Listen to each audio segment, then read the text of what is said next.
দুর্গাপুরে বঙ্গীয় হিন্দু সেনার সাংগঠনিক কর্মী সভা। বঙ্গীয় হিন্দু সেনার উদ্যোগে পশ্চিম বর্ধমান জেলার দুর্গাপুরে অনুষ্ঠিত হল একটি সাংগঠনিক কর্মী সভা।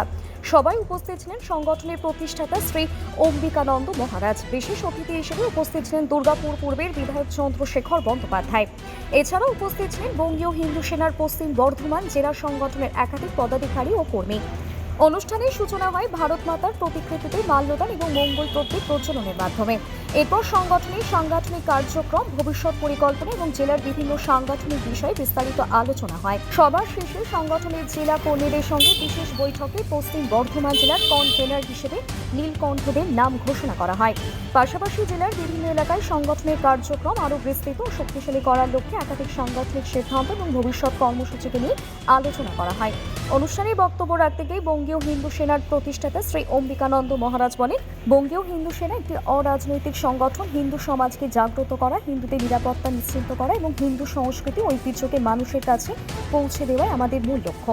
বঙ্গীয় হিন্দু সেনার সংগঠন 2023 সালে শুভেন্দু অধিকারী তৎকালীন বিরোধী দলনেতা আর আপনাদের সামনে আপনারা যার সঙ্গে কথা বলছেন সেই অম্বিকানন্দ মহারাজ, আমরা আমাদের ঐকান্তিক প্রয়াস এটা প্রতিষ্ঠা হয়। হয়তো প্রতিষ্ঠাতা প্রেসিডেন্ট আমি ছিলাম বা আছি, কিন্তু শুভেন্দুবাবুর ভূমিকা অনস্বীকার্য। এবং আমরা বঙ্গীয় হিন্দু সেনার এই ব্যানার নিয়ে মুর্শিদাবাদে ওয়াকআপ সংশোধনী আইনের বিরুদ্ধে হয়ে যাওয়া যে দাঙ্গা, সাম্প্রদায়িক দাঙ্গা, সেখানেও আপনারা আমাকে দেখেছেন। এবং তার আগেও যখন এই বঙ্গীয় হিন্দু সেনা তৈরি হয়নি, 2021-এ পোস্টপোল ভায়োলেন্স, 16ই আগস্ট তৃণমূল রেড ক্যালকাটা কিলিংয়ের দিনে বলেছিল খেলা হবে দিবস। এই শুভেন্দুবাবু আর আমরা সকলে সাধু সন্তেরা মিলে তৎকালীন অনারেবল গভর্নর জগদীপ ধনকর সাহেবের কাছে আমরা স্মারকলিপি দিয়েছিলাম। তো সুতরাং আমার মুখ নতুন নয়, সংগঠন হয়তো দুর্গাপুরে সেভাবে এর আগে কাজ করতে পারেনি, কিন্তু আমি বিশ্বাসী নীলকান্ত দে, বাবলু রায়দের মতো, রাহুলদের মতো যুব সমাজের ছেলেরা, তারা আগামী দিনে সমগ্র জেলা জুড়ে, পঙ্কজের মতো ছেলেরা, তারা আগামী দিনে সমগ্র জেলা জুড়ে বঙ্গীয় হিন্দু সেনার এই ব্যানার নিয়ে হিন্দুত্বের জন্য, হিন্দুত্বের পাশে এবং হিন্দুত্বের স্বার্থে লড়াই করবে। আর সরকার আমাদের, প্রশাসন আমাদের, পুলিশ আমাদের, মুখ্যমন্ত্রী আমাদের, কোনো বাপের বেটা আটকাতে পারবে না। আর যেখানে আটকানো হবে সেখানে আমরা জানি কোন দেবতা কোন ফুলে তুষ্ট, তাকে সেটাই দেবো, নিশ্চিন্ত থাকবে। প্রতিষ্ঠাতা আমাদের বঙ্গবতী মহারাজ শ্রী অম্বিকানন্দ মহারাজকে আমি প্রথমেই শ্রদ্ধা নিবেদন করি। তিনি তার কাজের মধ্যে দিয়ে আমার পথ কি হবে সেই মুহূর্তে দাঁড়িয়ে মুর্শিদাবাদের মতন স্থানে তিনি রাম মন্দির, রামলালার মূর্তি তিনি নিজে মাথায় করে নিয়ে গিয়ে সেখানে বসে মন্দির স্থাপনের উদ্যোগ গ্রহণ করেছেন।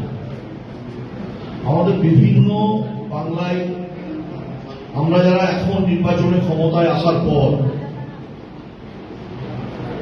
এক একজন বুথ প্রেসিডেন্টও নিজেকে বা বুথের মুখ্যমন্ত্রী ভাবছে, কেউ একটা ওয়ার্ডের দায়িত্বশীল, এই মস্তানি করার জায়গাটা কিন্তু ছিল। 4 তারিখের আগে গুটি কয়েক মানুষকে নিয়ে আমরা ভারতীয় জনতা পার্টির যারা সক্রিয় কার্যকর্তা ছিলেন সেই সময়, আমি মনে করি তাদের নিয়ে আমরা মানুষের কাছে বাড়ি বাড়ি গেছি, মানুষ আমাদের সমর্থন দিয়েছে। সেই মানুষকে আমরা সেই জন্য নতমস্তকে প্রণাম জানাই, শ্রদ্ধা জানাই। এই মানুষরা না থাকলে আমাদের যেমন বিধানসভায় যাওয়া হতো না, ঠিক একইভাবে রাজ্যে পরিবর্তনের সরকার প্রতিষ্ঠিত হতো। যেমন আমাদের রাজ্যের মুখ্যমন্ত্রী মাননীয় শুভেন্দু অধিকারী মহোদয়, তিনি যেমন বিরোধী দলনেতা থেকে সরাসরি মুখ্যমন্ত্রী হয়েছেন, এই নিদর্শনও এই রাজ্যে নজিরবিহীন। কারণ 5 বছর তার লড়াই, তার সংগ্রাম, তার চলার পথ, মানুষের পক্ষে কথা বলা, বাংলার মানুষের কণ্ঠকে জোরালো ভাবে বিধানসভার ফ্লোরে দাঁড়িয়ে বলা এবং তার সাথে বাইরে দাঁড়িয়ে আমাদের রাষ্ট্রবাদী কার্যকর্তাদের সপক্ষে আওয়াজ তোলা, এই কাজে তিনি অগ্রগণ্য ভূমিকা যেমন নিয়েছেন।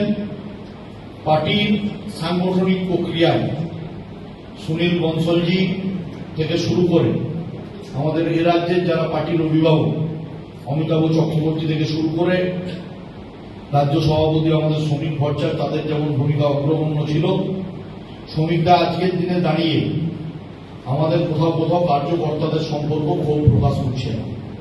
এটা করার একমাত্র কারণ হচ্ছে পার্টি পাওয়ারে আসার পর আমরা অনেকেই কেউ বুঝতে পারছি না, আমার মনে হয়, যে রাজনৈতিকভাবে আমাদের দল ক্ষমতায় এসেছে, আমাদের কি কাজ করা উচিত আর কোন কাজ করা উচিত নয়।